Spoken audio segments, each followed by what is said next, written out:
علی علی علی علی علی علی علی علی علی علی علی علی علی علی علی علی علی. اعوذ باللہ من الشیطان الرجیم. بسم اللہ الرحمن الرحیم. الحمد للہ رب العالمین والصلاة والسلام علی سیدنا و مولانا ابی القاسم محمد. اللہم صل علی محمد وآل محمد وآلہ الطیبین الطاہرین المعصومین المظلومین المنتجبین الاخیار ولعنت اللہ علی اعدائهم الاشرار. اما بعد فقال اللہ تبارک و تعالی فی کتابہ المبین. بسم اللہ الرحمن الرحیم. اقیموا الصلاة وآتوا الزکاة. ناظرین محترم، خداوند متعال نے قرآن میں کئی مقامات پر نماز اور پھر فوراً اس کے بعد زکوٰۃ کا تذکرہ فرمایا ہے. اقیموا الصلاة، اقامہ نماز کرو، نماز کو قائم کرو. وآتوا الزکاة، اور زکوٰۃ کو ادا کرو. زکوٰۃ، جب لفظ زکوٰۃ قرآن میں یا کسی اور مقام پر استعمال ہوتا ہے، یہ عمومیت رکھتا ہے. یہ زکوٰۃ کی ہر قسم کو شامل کرتا ہے. زکوٰۃ مال کو بھی شامل کرتا ہے، جو زکوٰۃ 9 چیزوں پر واجب ہے. غلات اربعہ، اور 3 جانور، انعام ثلاثہ، اور سونا اور چاندی. 9 چیزوں پر فقہ شیعہ اثنا عشریہ کے مطابق، امامیہ شیعہ اثنا عشریہ کے مطابق 9 چیزوں پر زکوٰۃ واجب ہے. بعض فقہا کے پاس جو ہے مال تجارت میں بھی زکوٰۃ ہے. اور اسی طریقے سے لفظ زکوٰۃ شامل کرتا ہے فطرے والی زکوٰۃ کو بھی، جو ہم لوگ ماہ رمضان کے آخر میں ادا کرتے ہیں. اس سلسلے میں ایک روایت پیش خدمت ہے. حضرت ابو ابراہیم صلوات اللہ وسلام علیہ، اور یہ عمدن نام اس لیے لیا ہے کہ اکثر لوگ روایت میں جب پڑھتے ہیں تو سمجھ میں نہیں آتا کہ کس مولا کی بات ہو رہی ہے. ابو ابراہیم کنیت ہے جو مختلف احادیث کی کتابوں میں میرے 7ویں مولا امام موسیٰ کاظم علیہ الصلوۃ والسلام کے لیے استعمال ہوئی ہے. مولا سے پوچھا گیا کہ جو زکوٰۃ فطرہ ہے، احیا مما قال اللہ اقیموا الصلاة وآتوا الزکاة، کتاب وسائل الشیعہ میں جلد نمبر 4 صفحہ نمبر 222 پر حدیث نمبر 9. یہ زکوٰۃ فطرہ بھی اس آیت میں شامل ہے جس میں اللہ فرماتا ہے اقیموا الصلاة وآتوا الزکاة. قال نعم، میرے مولا نے کہا اسی میں شامل ہے. اس کے فوراً بعد شیخ حر صاحب وسائل رحمۃ اللہ علیہ نے تعلیقہ لگایا، اگر جا کر 11ویں حدیث کے بعد یہ تعلیقہ لگایا، 2 حدیثیں چھوڑ کر، اور کہا کہ یدل علیہ کل ما دل وجوب الزکاة فإنها احد قسمها. اس زکوٰۃ فطرہ پر تمام وہ احادیث دلالت کرتی ہیں جو احادیث وجوب زکوٰۃ پر دلالت کرتی ہیں. یعنی جہاں جہاں زکوٰۃ کے واجب ہونے کی بات آ رہی ہے، وہاں وہاں لفظ زکوٰۃ شامل کرتا ہے اس فطرے کو بھی. فلذا ہم لوگ اس بات کی طرف توجہ کریں کہ کوئی یہ نہ سوچے کہ بھئی فطرے کا تو تذکرہ ہی نہیں ہے. نہیں، جہاں زکوٰۃ کا لفظ آ رہا ہے وہاں وہاں فطرہ خود بخود اس میں شامل ہے، فطرہ خود بخود وہاں پر آ جائے گا. اب یہ کہ زکوٰۃ فطرے کی اہمیت کیا ہے، حدیث رسول ہے مشہور و معروف. قال رسول اللہ صلی اللہ علیہ وآلہ وسلم، وسائل میں بھی یہ موجود ہے. 8ویں حدیث ہے یہ، اسی صفحہ نمبر اور اسی عنوان کے ساتھ. من صام شہر رمضان، جس نے ماہ رمضان کو مکمل روزے کے ذریعے مکمل کیا، وختمہ بصدقۃ، اور اس کا اختتام صدقے کے ذریعے سے، کہ صدقے سے مراد یہاں پر زکوٰۃ فطرہ ہے. وغدا الی المصلی، اور اس کے بعد وہ نماز کا جو جگہ ہے مصلی جسے کہا جاتا ہے، مسجد کی طرف گیا، بغسل، غسل عید کر کے، رجع مغفورا اللہ، جب وہ پلٹے گا تو وہ بالکل نومولود بچے کی طرح ہوگا، مغفور ہوگا، وہ اس کے تمام گناہ بخش دیے جائیں گے. ایک مقام پر میرے مولا امیر المومنین سلام اللہ علیہ نے فرمایا، جب وہ عید کے دن خطبہ دے رہے تھے، عید کا خطبہ دے رہے تھے. وہ لوگ جو کہتے ہیں کہ جو ہے اس دن عید نہیں منانی چاہیے اور سوگ منانا چاہیے، انشاءاللہ ان کی خدمت میں کچھ عرائض پیش کروں گا بھی، لیکن عرض خدمت یہ خود ہمارے ائمہ نے جب ان کو موقع ملا، جب ان کے پاس حالات ایسے تھے تو عید کے دن خطبہ دیا ہے، اور اس خطبے میں تاکید کی ہے فطرے کے حوالے سے. کہا وَأَدُّوا فِطْرَتَكُمْ، اپنے فطرے کو ادا کرو، فَإِنَّهَا سُنَّةُ نَبِيِّكُمْ، یہ تمہارے نبی کی سنت ہے، وَفَرِيضَةٌ وَاجِبَةٌ مِّن رَبِّكُمْ، تمہارے رب کی طرف سے واجب کردہ ایک عمل ہے. تو فطرہ لازمی طور پہ دینا ہے. اب سوال یہ ہے کہ کتنا فطرہ دینا ہے اور کس کو فطرہ دینا ہے. تو ان 2 سوالوں کے مختصر جوابات. فطرہ آپ نے فی کس، پر ہیڈ 1 سا، 1 سا ہم لوگ عربی میں سا کہتے ہیں، جو کہ 4 مد بنتا ہے تقریباً، اور 4 مد سے مراد ہے 3 کلو گرام. یعنی جہاں جس علاقے میں رہتے ہیں تو ہر بندے کی طرف سے گھر میں وہ شخص جو کہ بالغ بھی ہو، یہ شرائط ذکر کروں، بالغ ہو، عاقل ہو، بے ہوش نہ ہو، مریض نہ ہو، آئی سی یو میں پڑا ہوا نہ ہو کہ اس کو ہوش و حواس ہی نہ ہو، اور آزاد بھی ہو، غلام نہ ہو. آج کل کے دور میں ظاہر ہے سبھی آزاد ہیں، غلام کوئی بھی نہیں. تو بالغ، عاقل، آزاد، بے ہوش نہ ہو، مالی استطاعت رکھنے والا شخص، خود جو ہے وہ زکوٰۃ فطرہ لینے والوں میں نہ ہو، فقیر نہ ہو بلکہ استطاعت بھی رکھتا ہو. تو اس کے اوپر واجب ہے کہ اپنے طرف سے اور اپنے گھر والوں کی طرف سے جن کا وہ خرچہ اٹھا رہا ہے، سب کی طرف سے فی کس 3 کلو گرام وہ جو غذا عام طور پہ اس علاقے میں کھائی جاتی ہے. اب عام طور پہ وہاں آٹا استعمال ہو رہا ہے تو 3 کلو آٹا دیا جائے گا. عام طور پہ تقریباً ہمارے علاقوں میں آٹا ہی استعمال ہوتا ہے، روٹی زیادہ استعمال ہوتی ہے. تو 3 کلو آٹا فی کس دیا جائے گا. 3 کلو آٹا جو قیمت بن رہی ہے 150 200 300 پاکستانی، مجھے نہیں معلوم، علمی اس وقت میرے موجود نہیں ہے بات کہ کتنا ریٹ ہے. جو بھی ریٹ ہے آپ حساب کیجئے. 3 کلو آپ نے لے جا کر جو ہے کسی ایسے فقیر کو جو کہ شیعہ ہو، ولایت امیر المومنین کو دل میں رکھتا ہو، ہر جو ہے ٹی وی پر اشتہار دینے والے اور ہر پوسٹر والے اور ہر جو ہے نا کمپنی والے کو اور ہر جو ہے نا جگہ پر آپ یہ زکوٰۃ فطرہ جمع نہیں کرا سکتے. جس کے دل میں ولایت امیر المومنین ہو اس کو لے جا کے دینا ہے. دوسرے مقامات پہ دینا دیجئے، پر کسی اور چیز سے دیجئے، ویسے لے جا کے دے دیں، مستحب صدقہ کی نیت سے دے دیں. اما یہ جو مال واجب ہے اس کو اگر آپ دیں گے تو یہ ادا نہیں ہوگا اور باطل ہو جائے گا. تو شیعہ امامیہ اثنا عشری کو لے جا کر دینا ہے، اور مستحق کو دیں. جو خوددار لوگ ہیں، جو ہاتھ نہیں پھیلاتے، ان کو مقدم کریں، ان کو لے جا کر دیں.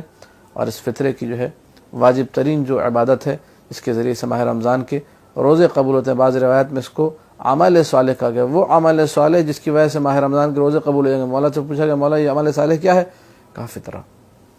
فطرہ ادا کرو گے تمہارا ایسا عمل صالح ہے جس کی وجہ سے ماہ رمضان کا ہر روزہ جو ہے وہ قبول ہو جائے گا.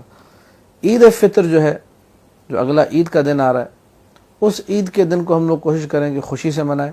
مستحب ہے، روایت میں ذکر ہے یہ بات کہ عید کے دن کا آغاز تربت سید الشہداء سلام اللہ علیہ، تھوڑی سی آدھی جو دال کا جو دانہ ہوتا ہے اس آدھے دانے کے برابر پانی میں حل کر. تو طریقہ یہ ہے، مفاتیح الجنان میں دعا دی، آپ لوگ دیکھ لیجئے. اس دعا کو پڑھ کے اس پانی کے ذریعے سے جس میں خاک شفا ملی ہوئی ہو دن کا آغاز کریں. دن کا آغاز سید الشہداء سلام اللہ علیہ کی محبت کے ذریعے سے ان کی خاک سے اپنے آپ کو نسبت دے کے کرنا ہے. یہ مستحب عمل ہے. اب یہ کہ انسان کہے کہ نہیں میں آج نماز عید نہیں پڑھوں گا، اور نہ اچھے کپڑے پہنوں گا، میں کالے کپڑے پہنوں گا، میں اور نہ کسی سے ملوں گا، نہ شیر خورما کھاؤں گا، اور نہ جو ہے میں کوئی اور مٹھائی کھاؤں گا، میں نے صرف ماتم کرنا ہے دستار لگانا علم کے نیچے جا کر. تو ان لوگوں کی خدمت میں عرض ہے کہ ہم کیوں ایسے کام کریں جس سے آپ اپنے آپ کو شو کر رہے ہیں. انسان وہ کام کرے جو قربتاً الی اللہ ہو. انسان وہ کام کرے جو معصوم کو راضی کرے. انسان وہ کام کرے جو علماء حقہ سے ماخوذ ہو. کیا ہمارے یہاں سیرت رہی ہے، ہمارے بزرگوں کی سیرت رہی ہے کہ عید کے دن بیٹھ کے سب ماتم کرتے ہوں، اچھے کپڑے نہ پہنتے ہوں؟ ہمارے عید کے دن سیرت رہی کہ خوشیاں مناتے تھے، اچھے کپڑے پہنتے تھے، خوشبو لگاتے تھے ایک دوسرے کو، درود پڑھتے تھے بآواز بلند محمد وعلی محمد پر، امیر المومنین کے فضائل سناتے تھے، قصیدے پڑھتے تھے. وہ کام کریں ہم. آپ علم کے نیچے بیٹھ کر قصیدے پڑھیں، کون روکے گا آپ کو؟ خوشی کا دن ہے، کرنے دو، آج کرو. لیکن یہ کہ جو دن خوشی کا دن اس دن آپ بولیں نہیں میں غم مناؤں گا. اب یہ جو سلسلہ چل پڑا ہے کہ جی مولا علی کا 10واں بن رہا ہے، 21 ماہ رمضان حساب کرتے ہیں، 10واں 11واں جو بھی دن بنتا ہے کہتے ہیں جناب زینب سلام اللہ علیہ کی پہلی عید تھی اور وہ جو ہے نا یتیم تھیں اور وغیرہ وغیرہ سارے مقدمات طے کرنے کے بعد نتیجہ ہے کہ ہم نے عید نہیں منانی. اگر اس طرح حساب کرنا شروع کریں گے تو معاملات بہت بگڑ جائیں گے. آپ کو پھر سارا سال غم منانا ہوگا، کوئی خوشی نہیں. میرے وقت کے امام زمانہ صلوات اللہ وسلام علیہ اپنے بابا سے بہت محبت کرتے ہیں. کئی دفعہ میدان عرفات میں، مکہ میں، مدینہ میں لوگوں کو پیسے دیے ہیں. واقعات کتب میں تحریر ہے، تاکہ دیکھیے العبقری الحسن شیخ علی اکبر نہاوندی کی، النجم الثاقب مرزا حسین نوری تبرسی کی، ان لوگوں نے کیا لکھا ہے. 200 ریال دیے، 200 درہم دیے. شفتگان مہدی کبھی کتاب چھپی جمکران سے 3 جلدوں پر، قاضی احمد زاہدی کی کتاب میں واقع موجود ہے. 200 ریال دیے، سعودی کہا کہ میرے بابا کی طرف سے ایک طواف انجام دو، جا کے ایک زیارت انجام دو میرے بابا کی طرف سے. بابا سے بہت محبت کرتے ہیں. بابا کی شہادت کے اگلے دن، ابھی سوئم نہیں ہوا ہے، ہم لوگ 9 ربیع الاول کو عید مناتے نہیں مناتے؟ آل محمد صلی اللہ علیہ وسلم نے عید، خود امام حسن عسکری علیہ السلام نے عید منائی نہیں منائی 9 ربیع الاول کی؟ اور آپ ان کی شہادت کے بعد آ کے عید مناتے نہیں مناتے اگلے دن؟ یہ اب اس کا کیا جواب دیں گے؟ نہیں منانے چاہیے پھر تو اس کانسیپٹ کے مطابق کہ 10 دن بعد جب 10واں منایا جا رہا ہے تو سرکار کے والد گرامی جو سرکار کو بے حد عزیز ہے، سرکار کو ہر وہ شخص عزیز ہے، سرکار امام زمانہ کو، جو ان کی والد یا والدہ کے لیے کوئی بھی کام انجام دیتا ہے، ان کی طرف سے زیارت کرتا ہے سید الشہداء کی، ان کی طرف سے نیابتاً طواف کرتا ہے، ان کی طرف سے قرآن ہدیہ کرتا ہے پڑھ کے. جو بھی کام کرے وہ شخص امام زمانہ کو پیارا ہے. اب آپ کہیں امام زمانہ کہ چونکہ والد کی شہادت کا دن ہے 8 ربیع الاول، اگلے دن جو ہے میں تاج پوش امام زمانہ نہیں مناؤں گا، میں تو ماتم کا دستہ لگاؤں گا. ایک دن تو گزرا ہے ابھی تو آج تو پہلا دن ہے جو امام زمانہ کی غم کا دن ہے. امام زمانہ سر پیٹ رہے ہوں گے، رو رہے ہوں گے اپنا. یہ باتیں کریں گے تو پھر اس کے بعد آپ حساب کرتے جائیں. 13 رجب کو بیٹھ کے ماتمی دستہ نکالیے، 15 شعبان کو بیٹھ کے ماتمی دستہ نکالے، سب کریں کام. پھر کوئی بی بی جناب زہرا سلام اللہ علیہا کا چہلم پڑھ رہا ہے، کسی میں جو ہے کوئی 13واں پڑھ رہا ہے، کوئی 12واں پڑھ رہا ہے، کوئی 25ویں پڑھ رہی ہے، کوئی نہ کوئی تاریخ چہلم سے پہلے کی پڑھ رہی ہے. کیا کریں گے ہم لوگ؟ سارا سال غم منائیں گے. اب میں آخر میں تاکہ مسئلے کا جو ہے وہ حق ادا ہو جائے اور کوئی یہ نہ کہے کہ گفتگو تشنا رہ گئی اور اس مطلب کو ذکر نہیں کیا، ایک مطلب جو بہت ضروری اور بہت اہم مطلب ہے کہ بعض روایت یہ کوٹ کی جاتی ہیں کہ جی کتنے منٹ ہوگا بیٹا؟ 9 منٹ ہوگا. وقت بھی جو ہے اب کم ہے کہ کلپ ہے، کلپ جتنا شارٹ کلپ ہو تو وہ اچھا رہتا ہے، لوگ زیادہ استفادہ کر پاتے. لیکن بہرحال اس بات کو مکمل کرنے والوں 3-4 منٹ اس میں زیادہ کیوں نہ ہو جائیں. کچھ جملے ہیں معصومین سلام اللہ علیہم کے جملے، اس امام کے جملے، اس میرے چوتھے مولا کے جملے ہیں جو 35 سال بعض روایت کے مطابق، بعض روایت میں ہے 40 سال اپنے بابا کے غم میں روتے رہے. انہوں نے اس دن کے بارے میں کیا کہا؟ عید فطر کے بارے میں. واستقبال هذا العید الشریف المشہور. سید ابن طاؤس نے اقبال الاعمال میں ان جملوں کو نقل کیا. عید کا لفظ استعمال کیا عید فطر کے لیے، عید شریف، عید مشہور. بارک لنا فی استقبال شہرنا هذا. بار اللہ مبارک قرار دے، یہ جو مہینہ آ رہا ہے مہینہ شوال، اس کو مبارک قرار دے. یہ نہیں کہا کہ اس مہینے میں ماتم کریں گے اور کوئی مبارکباد وغیرہ نہیں، مبارک قرار دے. وفقنا فی هذا اليوم العظیم الشریف لطاعتک. اپنی اطاعت کے لیے ہمیں کامیاب قرار دیں. آپ اللہ کی اطاعت کیسے کرتے ہیں؟ آل محمد کی اطاعت کر کے ان کی بات مانیے. انہوں نے جن کو منایا آپ قصیدے پڑھیں، آپ امیر المومنین کے فضائل کا تذکرہ کریں، آپ خوشی منائیں، آپ جشن رکھ دیں کوئی. ٹھیک ہے. شیعہ وہ ہے یفرحون لفرحنا، جو ہماری خوشی میں خوش ہیں، ہمارے غم میں غمگین ہے. اب وہ جو غم ہے وہ کس طریقے سے منانا وہ بھی میں بھی ذکر کروں گا تاکہ جو لوگ غم منانا چاہ رہے تھے غم منائیں، ہم بھی غم منائیں گے انشاءاللہ. لیکن وہ غم یہ ہے جو غم اصل غم ہے. الحمدللہ الذی بلغنا هذا اليوم الشریف. یہ سب جملے میرے مولا امام زین العابدین علیہ السلام کے. حمد اس خدا کی جس نے ہمیں اس شریف دن تک پہنچایا، جس نے اس شریف دن کو ہم تک پہنچایا. یہ ہماری زندگی میں دن آیا. الفرد جو اکیلا دن ہے، العظیم بڑا دن ہے، مبارک دن ہے. کریم المثابہ عظیم المنزلہ دن ہے یہ. المشہود الموعود الذی احل فیہ الطعام. اللہ نے اس دن میں کھانے پینے کو حلال کر دیا کیونکہ ماہ رمضان میں حرام تھا دن میں کھانا، اس میں حلال ہو گیا. وحرم فیہ الصیام وجعلہ عیدا لأہل الاسلام. اس دن کو عید قرار دیا ہے تمام عالم اسلام کے لیے. کون فرمانا؟ چوتھے مولا. پانچویں ایک اور مقام پہ فرمایا وبارک لنا فی یوم عیدنا وفطرنا. صحیفہ سجادی میں موجود ہے. بار اللہ ہمارے جو عید کا دن ہے اور ہمارے افطار کا جو دن ہے اس کو ہمارے لیے مبارک قرار دے. اب چوتھے مولا سے آپ کہیے کہ مولا یہ تو مبارک نہیں ہونا چاہیے، دن تو ماتم ہونا چاہیے، آپ تو خود گریہ کرتے ہیں، آپ کیوں ایسی باتیں کر رہے ہیں؟ کہے کوئی جا کے، کوئی جرات کر سکتا ہے؟ کوئی گستاخی نعوذ باللہ ذالک کر سکتا ہے؟ جو معصومین نے بتایا اس حوالے سے میں اور آپ کوشش کریں. اب یہ کہ وہ غم کیا ہے، وہ روایت کیا ہے، یہ پکڑو بیٹا کتاب پکڑو. یہ میں کتاب مرآت العقول علامہ مجلسی کی کتاب ہے اور اس کی یہ 16ویں جلد ہے. اس 16ویں جلد میں صفحہ نمبر 411 پر یہ حدیث موجود ہے. اس کو پڑھ کے اس گفتگو کو مکمل کروں گا. دوسری حدیث ہے باب النوادر ہے. یہ کتاب الصیام کے بعد کچھ نادر حدیثیں موضوع سے ہٹ کر اس میں یہ عید کے حوالے سے حدیث آئی ہے. احمد ابن محمد عن علی بن الحسین عن عمرو بن عثمان عن حنان بن سدیر عن عبداللہ ابن دینار عن ابی جعفر علیہ السلام. امام محمد باقر علیہ الصلوۃ والسلام سے یہ حدیث ہے.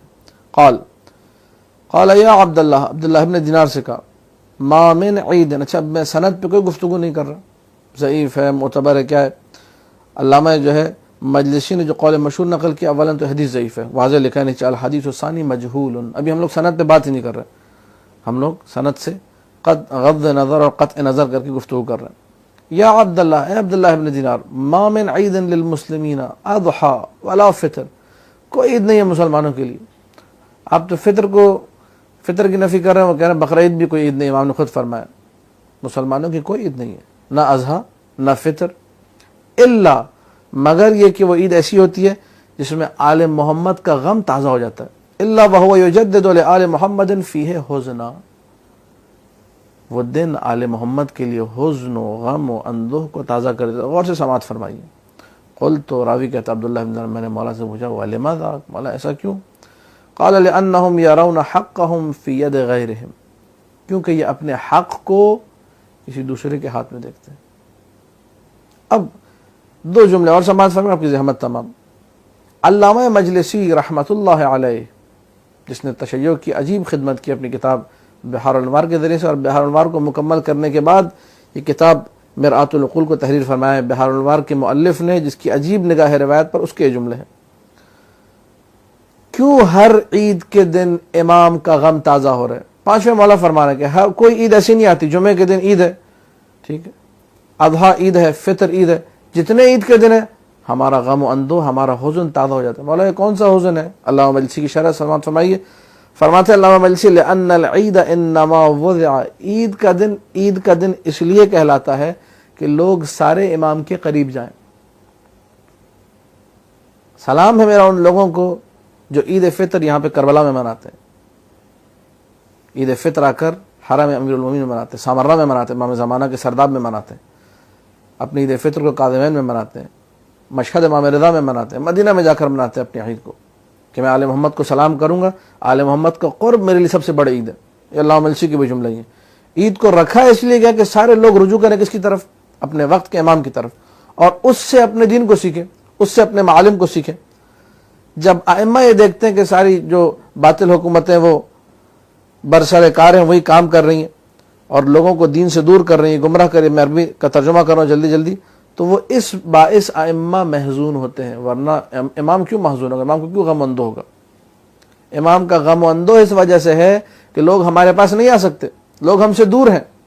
کاش کہ عید کا دن ہوتا، حکومت ہماری ہوتی، انشاءاللہ اللہم عجل لولیک الفرج، میرے مولا کا ظہور ہو، میرے مولا کی حکومت ہو، سب عید اپنے مولا کے پاس منائیں. اس لیے ان کا غم و اندو ہے. وإلا خود ذاتی طور پہ اپنا کوئی ان کا غم و اندو نہیں ہے، کیونکہ وہ ہر حالت میں جو ہے کامیاب اور کامران. ان کا غم و اندو اس وجہ سے کہ شیعہ ہمارے پاس نہیں ہے. آپ نے غم و اندو منانا ہے، میں آپ کے ساتھ ہوں، میں بھی مناتا ہوں. تمام علماء یہ غم و اندو مناتے ہیں. آپ عید کے دن بیٹھے مصلی پر 2 رکعت نماز پڑھیں، امام زمانہ کو ہدیہ کریں. میرے مولا یہ عید آئی اور اس عید میں بھی آپ کا دیدار مجھے نصیب نہیں ہوا. اللہم ارنی الطلعۃ الرشیدہ والغرۃ الحمیدہ واکحل ناظری بنظرۃ منی الیہ. بار اللہ مجھے میرے مولا، میرے آقا امام زمانہ کا دیدار نصیب کر دے. ایک لمحہ جو ہے انسان اپنے مولا سے توسل کرے کہ مولا ایک اور عید آ گئی، ایک اور میری زندگی کا سال گزر گیا، ایک اور میرا ماہ رمضان گزر گیا، ایک اور لیلۃ القدر میری آپ کی بنا گزر گئی، ایک اور میری عید آپ کی بنا گزر گئی. آپ کا دیدار مجھے نصیب نہیں ہوا. مولا میں آپ کو ڈھونڈتا پھرتا ہوں چاروں طرف. مولا میری ہر وقت تمنا ہوتی ہے کہ کاش کہ ایک لمحہ ایسا آ جائے، مجھے وہ پل، وہ لمحہ نصیب ہو جائے کہ جب میں وقت کے امام مہدی فاطمہ سلام اللہ علیہ کی زیارت کروں. مولا وہ لمحہ کب آئے گا؟ یہ غم منانا، یہ غم منائیے، لیکن ایسا غم کہ جس میں انسان عید کی نفی کرے، یہ ائمہ کے لیے باعث اذیت ہے. معالم اسلام، معالم دین کو آپ چھوڑ کر اگر عید منانے جائیں گے تو یقین جانیے امام زمانہ کو ناراض کریں. آپ امام زمانہ سے توسل کریں، ان کے غم میں آنسو بہائیں، کوئی آپ کو برا نہیں کہے گا. لوگ کہیں گے اچھا عمل ہے، بہترین عمل. یہ حزن ہے میرا غم یہ ہے عید کے دن کہ عید آئی اور میں اپنے مولا کا دیدار نہ کر سکا. دعا کیجئے خداوند متعال ہم سب کو سرکار کی زیارت نصیب فرمائے.